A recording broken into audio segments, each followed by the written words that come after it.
and the love of what everyone who works on that project puts into it. So not just the creators, but they also see the heart of the characters. You know, Marvel, the core of what we do, it's not just telling the stories about the costume and the powers and the superhero. It's about the human aspects of everything. It's just as much about Peter Parker, as I said talked about a little earlier, about Peter Parker and about Tony Stark or about Bruce Banner as it is about the Hulk. And it's about, or Spider-Man or Iron Man, it's about showing that those characters have lives just like all of us. You know, they have families, they go to jobs, they have trouble with money or trouble with, you know, with dates, and we see them as a reflection of us in their daily lives. And they go on and they can do bigger and better things and greater things when they put on their costumes and use their powers to save the world. But at the core, once they do their quote-unquote job, they come home and they have the same problems that we all still have. And I think it's that relatability. The relatability and the heart of Marvel is what keeps the love of the fans coming back time and time again for everything that we do. So thank you, gentlemen, for your answers. So now the floor is open for your questions. So you can just raise your hand, tell your name and from what media. Anyone? Who's going to be first? Okay, not first. Yeah, I'm Norby from Komiks.com. As the new EIC of Marvel, what's your most favorite new task as a EIC? I don't know. You know, I'm still getting used to the job. I've been back at the Marvel office for 3 weeks, and then the holidays hit, so everybody was scattered. And then I've come right here since. So I'm going back to New York next week. But during my first 3 weeks of being home, the best thing for me was getting to know the staff. I've been living here in Asia for almost 2 years now, so there were a lot of new editors and a lot of new people that I'm going to be working with that I didn't get to know. And it was getting to know the people I'm going to be working with on a more personal level and seeing that they're just inspired as I am. Some of the newest employees who are right out of college, who are in their early 20s, I see the spark in their eye that I had in my first job in comics. And the first time I worked at Marvel, and I walked in that door and I sat down in my office and I was like, wow, it's really happening. You know, like I have this job. And when I sit down with them and I talk with them about story and character and just what they want to do at Marvel and, you know, what their editorial vision is, it's seeing that reflection of myself and them when I was that age that's been so inspiring, and knowing that I'm going to be able to work with these people who are as passionate as I am to create comics going forward.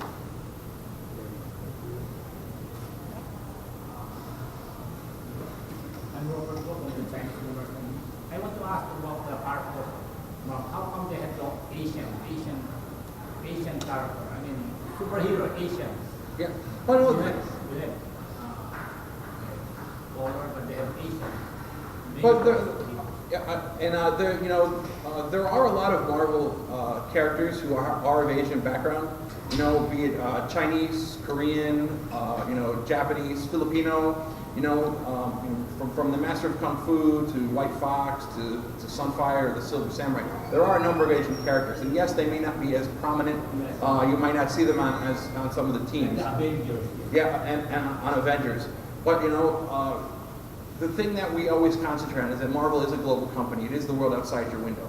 We want to have stories that are reflective of every culture. No matter who you are, we want you to pick up a comic and feel like that there's something that you can relate to in that comic.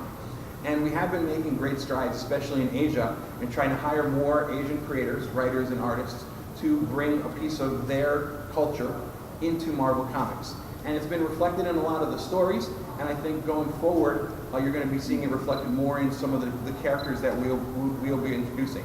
Particularly in China, we're going to be introducing 2 new Chinese characters. One is named Swordmaster, and one is named Arrow. Both are Chinese-based superheroes set in the Marvel Universe.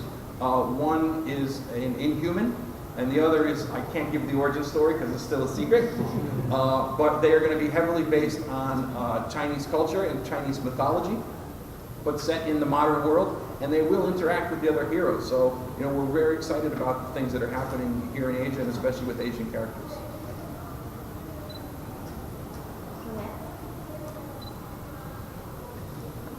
Anyone? We don't bite. I just want both for CB and Allen. you mentioned about Marvel's thrust towards Asia. I mean, how would you describe the Asian market? How much of Marvel's market is Asia, and how much do you hope that to increase in the coming years? I think, with the success of Marvel, especially in Korea, if you look at Korea, Marvel is less than truly an Asian brand. So for us to say yes, open a dedicated 100% Marvel store for Korea, that makes sense for us.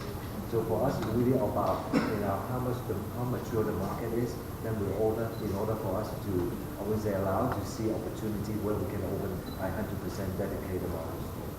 So again, it really depends on the amount of fans or the amount of business opportunity. We're not saying we're not going to open any store in Philippines at all, but we just have to, work with our partners or find a lot more opportunity here to make a store successful. And I think too that it's hard for us because we're more the creative types, not so much the business guys.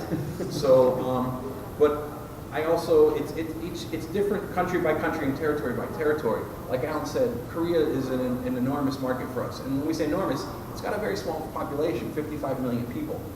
But 1 out of every 3 people goes and sees, 1 out of every 5 people goes and sees a Marvel movie, and 1 out of every 3 Koreans have more than one Marvel, what we call touch point, in their lives. So that's comparatively, per capita, that's enormous for us. But then you go to a country like, let's say Japan, where Marvel doesn't have as big a presence because there's so much domestic competition from anime, from manga, from live action movies, where they're a little more focused on the internal entertainment industry than they are on the outside.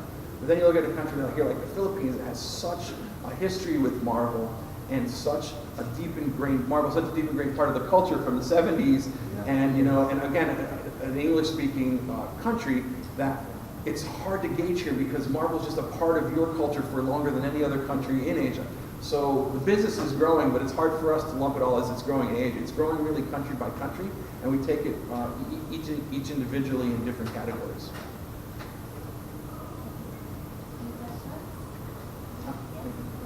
Hi, I'm Demai from Speed Magazine. Earlier you acknowledged that the contribution of Marvel Studios to the growth of Marvel as a global brand. Without a doubt, So yes. I want to know, as a comic artist, how do you feel about the movies right now? Seeing your artworks come to life in a more live action format. Well, what do you guys think as the artist? How is it to see the characters you draw come to life? We're elated that it's getting worldwide attention. We do hope that it translates to more comic book sales, which our editor-in-chief is now handling. And it's such a huge potential. And now Marvel is literally a household name, and it's part of everyday life because there's a Marvel movie coming out like clockwork. So it's hopefully more people will also read comics all over the world, and not just in the Philippines, in the whole Asia. Yeah, because for me too, it's like more people reading comic book is like more opportunities for the artists. Because if we're gonna look back, at the end of the day, it's like all those movies starts on those 2 guys on a bar talking about superheroes in a tissue paper. Like, what are we gonna do Spider-Man like this? And what are we gonna do Doctor Doom and X-Men like this? With these 2 guys who believe that in the near future, these characters are not only gonna be superhero, but real superhero inspiring people. Not only like men, but also women, kids. Even I know my grandma and grandpa still alive. They're gonna go with me watch Civil War, man. I don't know. It's like I'm gonna go with Spider-Man, I'm gonna go with Captain America and Iron Man. So all these guys, like, the best thing of it is like these are like people when they talk about comic books, they say like it's for kids. But as you can see now, it become an entertainment and at the same time it become an education for the viewer, like kids watching Spider-Man, like doing his homeworks and stuff. And at the same time, his superhero is like, hey, that's a real superhero. An ordinary guy becomes Spider-Man in the morning, saving people. But he's a kid. And if I'm a kid and studying and stuff, like those movies would become influence for me. And on the root of those movies are the artists behind those comic books, papers, writings and stuff. So that's the thing about it. It all comes back, it's all go around. And making big movies, big comic book, it's gonna benefit all the creative people around the industry. I think that's the most important thing.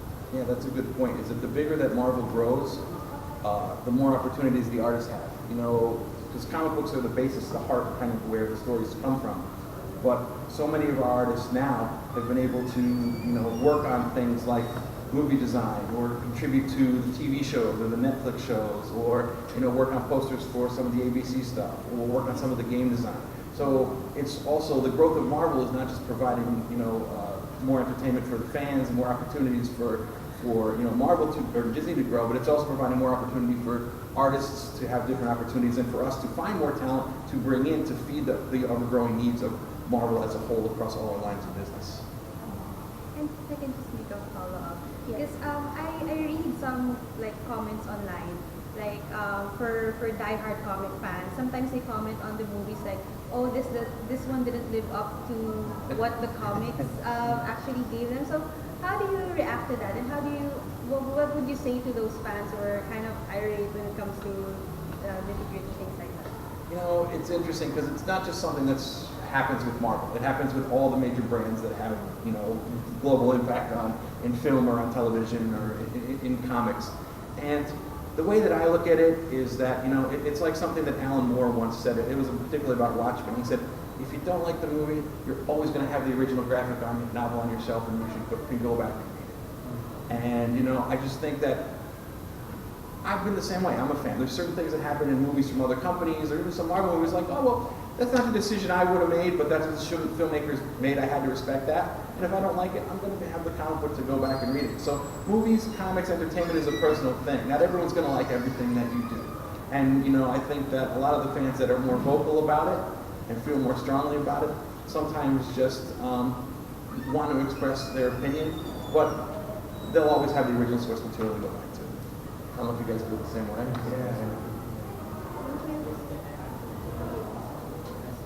About Stanley, do you consult Stanley in like the upcoming Avengers movie, the Infinity War? No, The creator, some of the major character of Marvel, Stanley. Yep. So Stan, helped co-create so many of the heroes that have moved on to the big screen. And he's appeared in every single Marvel Cinematic Universe movie. He will continue to appear in all the movies. But as to what creative involvement he has anymore, Stan is our chairman emeritus, but he has his own separate company now. So he's involved in other things aside from just Marvel, but I really don't know from the studio side what input he has in that kind of stuff. I'm sorry.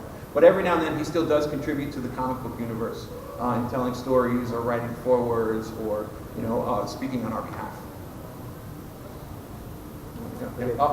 Let's go for some, My question is for Leinil and Harvey. So as creative professionals in a developing country, how often do you guys sit on your desk and sit back and think, wow, I'm actually doing this for and with Marvel? It's I'm very thankful. It's a lot of I never dreamed about that I end up where I am now.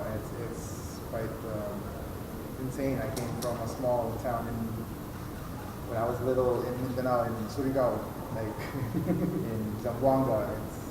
It's a very small town in the south, and my dad is an employee, my mom is an employee, and then to be sitting here with you, being interviewed with people, it's quite insane. It's a huge, it's mind blowing. Because it made me think about it, it's a loss for words. It's just that it's possible for everyone.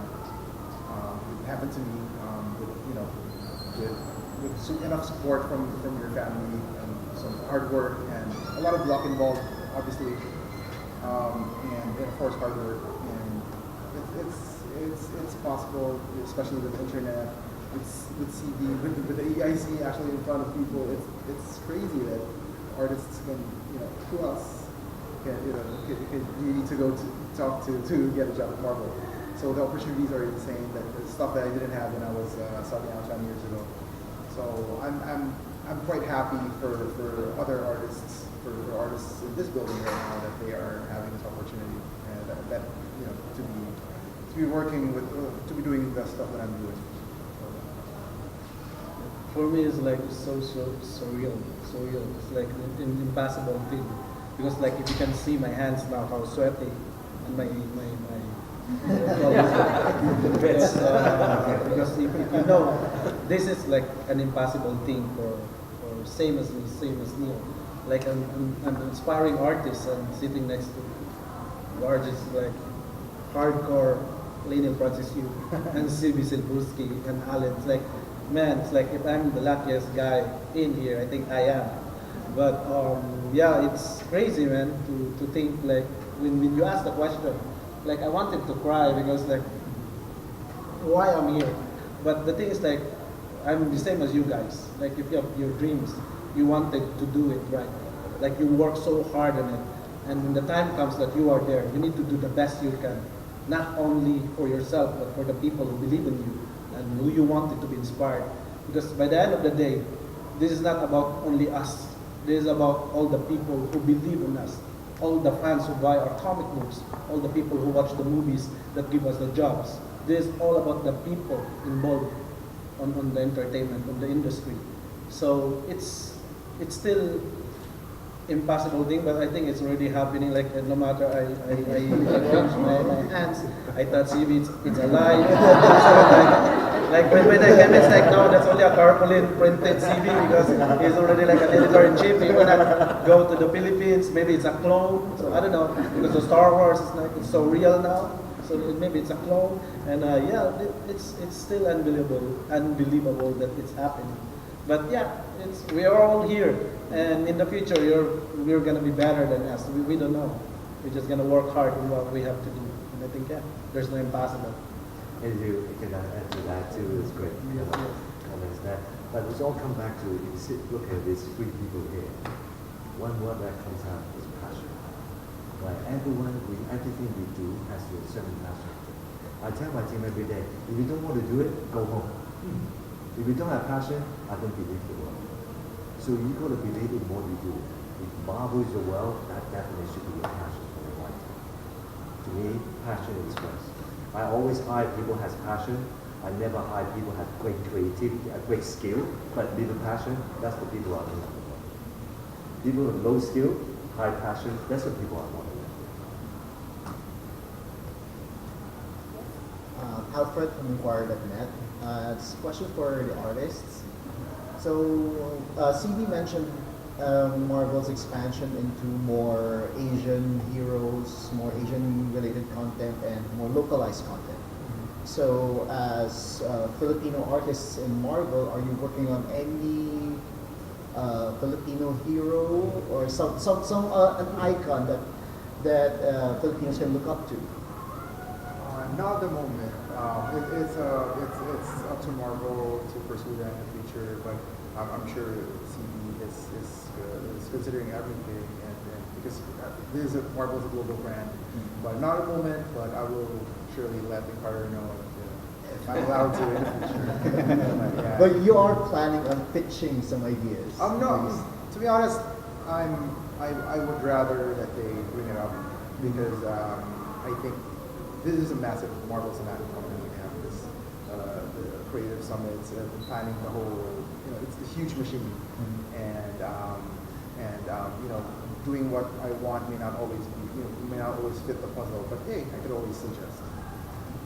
Well, you heard. Yeah, if you're gonna ask me, man, like no matter like Harvey, we want to hear in the Filipino supers for Marvel. I'm just gonna pray.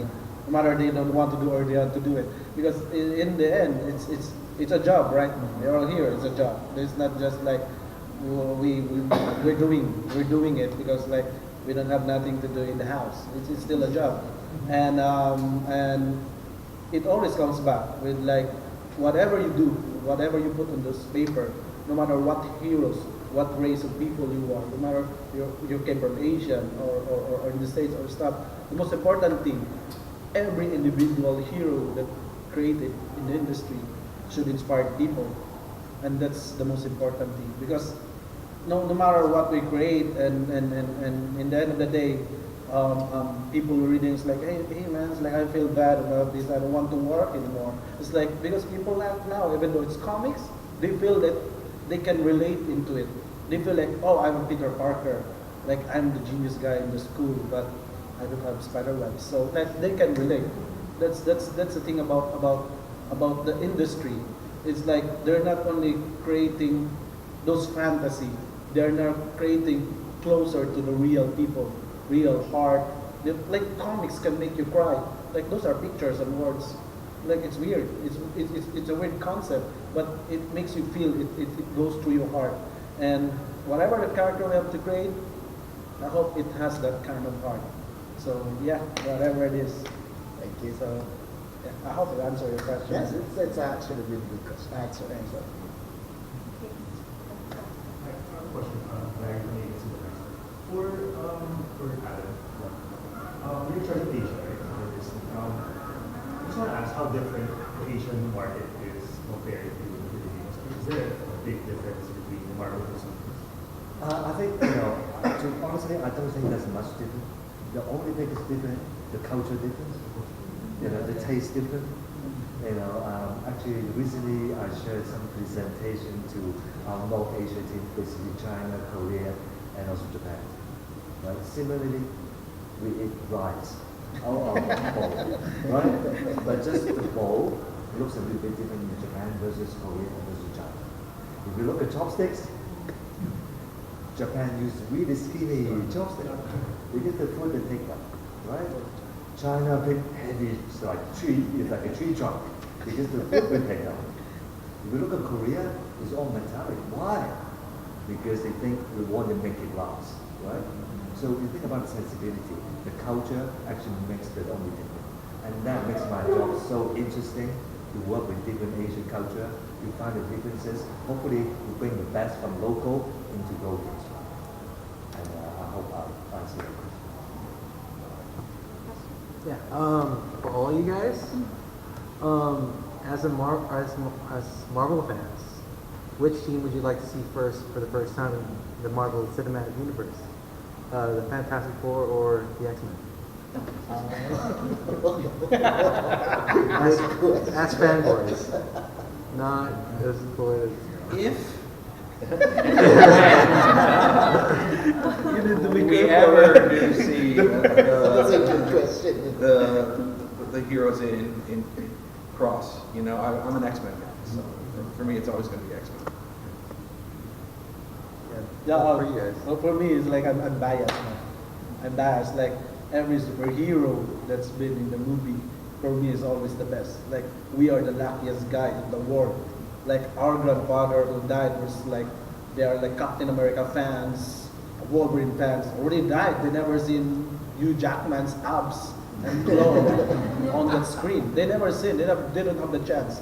And I feel bad with the people who post on Facebook like, oh, we hate this one, we hate this one. It's like, man, if you just know how lucky we are seeing Ghost Rider motorcycle on the wall of the building with the fire on it, and I don't know if it's Nicolas Cage, the born in it, goes to the building. We are the luckiest people in the world. So either Fantastic Four or X-Men. Like, Fantastic Four was so nice. If you consider the thing, they did everything they can. But like people just, different people, different things. Like you cannot please this. Everybody here, if I'm gonna give the best bread in the world, someone here will say like, I don't like this bread. Yeah, so yeah, that's the thing. So I'm biased. I love everything what I see on the screen. Neil, I grew up in the 90s. I got into comics Wolverine. So during the X-Men, and the only reason why Marvel is doing Avengers because X-Men, Fox had the X-Men, really. So, it's the X-Men, guys. It's gonna change everything. How are you, Alex? I don't want to lose a job. No, personally, I like X-Men. It's a personal thing.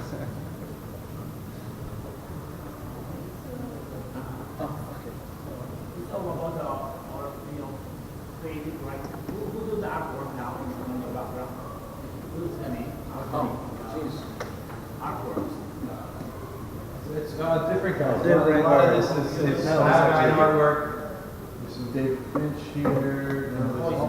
There's a number of different artists. You don't need to worry, Leinil is here. When I see him stage, that's Leinil's work. That's my friend there. Yeah, the color characters are from some style guides, I think. Cinematic style guide, and the actual background art is a composition of a number of different artists. So it's a digital, more like a digital. Yeah, this is a digital creation.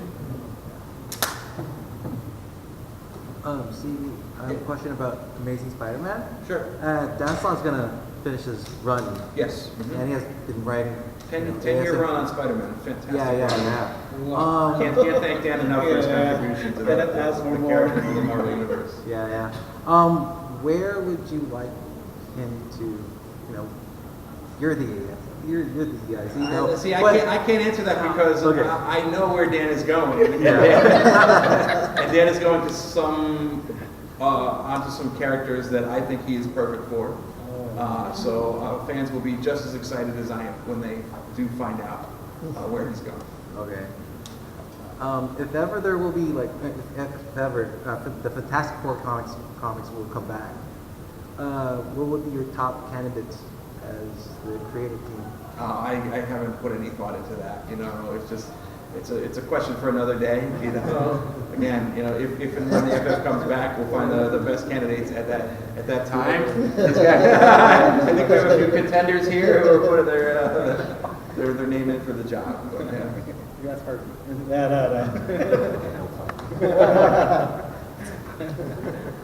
Right now, Chip Zdarsky and Jimmy Chung are doing such a good job on it. 2-in-1. It's such a fantastic, no pun intended, actually, book. Same guy. We know that you're a foodie, right? Is there a Filipino food that you would like to try for the first time or try again? I don't know. I eat so many different amazing foods and at different restaurants when I come here, but there's always something new to explore. Like I've been saying, the other day I went to this place here called Kansi Pots, and it's a little hole-in-the-wall place that serves bulalo, kansi, but from Iloilo, that style. Good And it was like a whole cow bone in my bowl, and it was fantastic. And then the pork cheek was amazing, and then the sisig was unbelievable. One of the things I haven't really explored much here is dinuguan. So that's, I think, something that I'd really like to go back and find a really good dinuguan. Bloody hell. It's actually my favorite. Oh yeah. Bloody hell. Dinuguan. Okay, so since we still have presentations later, we'll be entertaining one last question, and after that, we'll do the food. Okay, so. Thanks. I just think before 6 years ago, and I remember that we were scouting for that, it's usually about heart and passion. Yep. Has it always been faced this, in this new era, in your new position, or is there a little change, like does this have to be business-minded also, or does it have to be social media savvy? Is there a change at all from what you're looking for? No, at its core, we're still looking for the same thing. It's what's on the page. That's always what's going to get your foot in the door. What's changed is, I talked about this a little bit earlier with someone. What's changed is that while it's almost easier than ever to break into comics, it's a little bit harder to stay in comics because there is so much competition. Everyone has the playing field's almost level now, leveler than it has been, because everybody has the same opportunity to contact the editors or the people or other writers or create projects at Marvel or at Image or at Dark Horse than ever before. And there's so much more competition out there. So I think that's what's harder. And you brought up a good point, is that yes, social editor can only do so much in pushing you and putting you on the right projects. If the fans aren't buying your projects as a creator, then you might not always have that job. So as a new creator, one of the things I always tell people is, get out there and work as hard as best you can on your storytelling and on your skills and on your design and on putting out the best artwork possible. But also remember that you should be out there promoting yourself and your projects, because that's just as important in you staying on that book and ever before. Okay, so thank you everyone. So now we'll proceed with photo. Thank you, everyone. Nice. Anyone else? Over here. You're close to the mic. Stop. Okay, all right. So my question is, if what are your opinions on the anti-heroes in Marvel? You mean anti-heroes along the lines of Deadpool, Yeah, along the Punisher? lines of Deadpool, like, I'm like not sure to say this, but maybe Loki a bit. Yeah, yeah. Yeah, what are your opinions in them? And if you think that there is more for them in the Marvel Comics universe? Yeah, you know, there's definitely more space for more anti-heroes. Marvel's always been about the good and the bad, the black and the white, but it's never been set in stone. You know, there's always the gray in the Marvel universe. Heroes become villains. Villains become heroes. Sometimes you never know where a character's allegiances lie. Just like heroes die and heroes come back. Heroes can be men and become women. Female heroes can become male. You know, it's a big soap opera.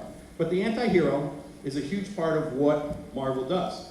You know, it's been a huge part of our publishing line and also a huge part of our television line. You know, I think the Netflix shows speak volumes to that. The new Punisher series, if you haven't seen it, is phenomenal. Daredevil is a hero that always walks the line. His conversations with Foggy and Karen Page are always what is good and what is evil. As a lawyer, is he doing the right thing, fighting justice, you know, or fighting vigilante as a vigilante at night? Loki's another great character.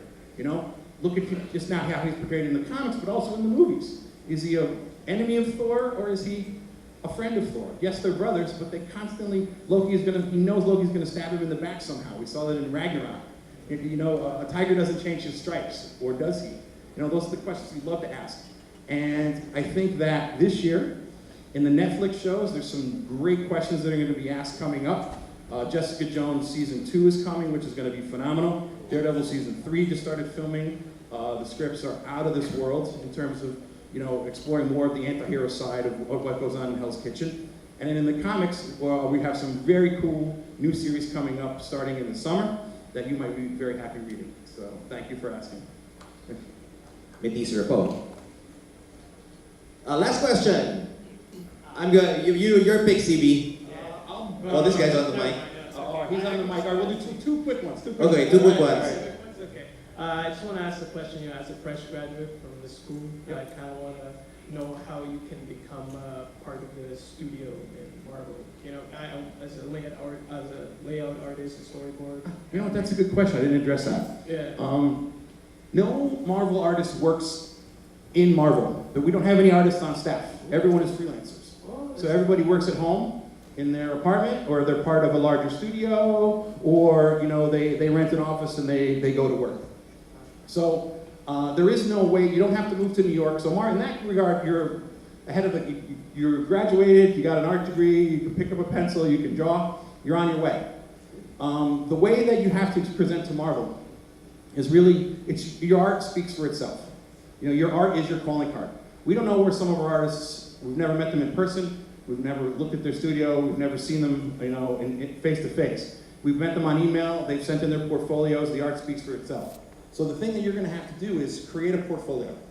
And as a comic book penciler, if you wanna do what I just gave the example of up there, you have to create a portfolio of at least 6 pages that show your ability as a sequential storyteller. That you can take the characters and move them from panel to panel and from page to page with a great flow so a reader can follow it without word balloons.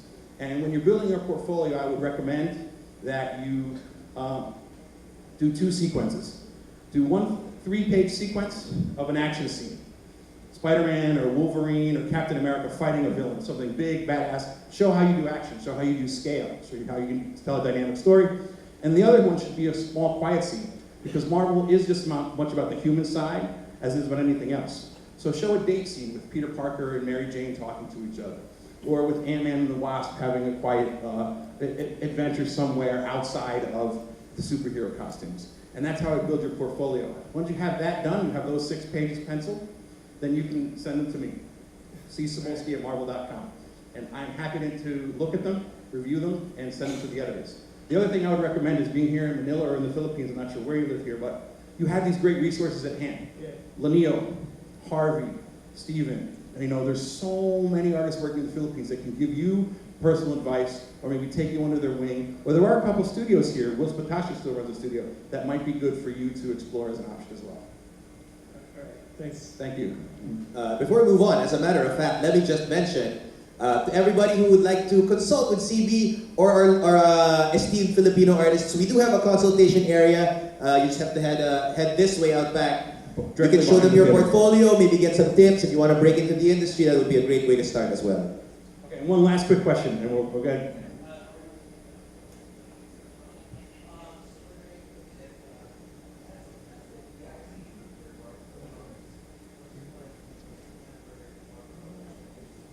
What's my plan as the new EIC for Marvel Comics for 2 years? I really cannot answer that, unfortunately. I just got the job and it was very sudden, and I really haven't talked about what my plan is yet. I'm still formulating it. I can tell you though, the one thing I can say is really what I'm going to be focusing on. And I come from a background in talent. I was a talent scout and a talent manager for so long. The 2 words that I'm going to live by, for at least the extent of my EIC run, is talent first. It's the talent that makes the book. Like I said, great characters, great creators, great content. Marvel has the great characters. My job as EIC is to work with our amazing editorial team to not only work with the great creators we already have, but find the next generation of great creators. And then that's where the great talent's going to come from.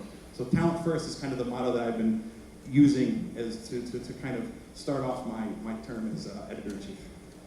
So thank you for asking. All right, everybody, thank you. And if you have any more questions,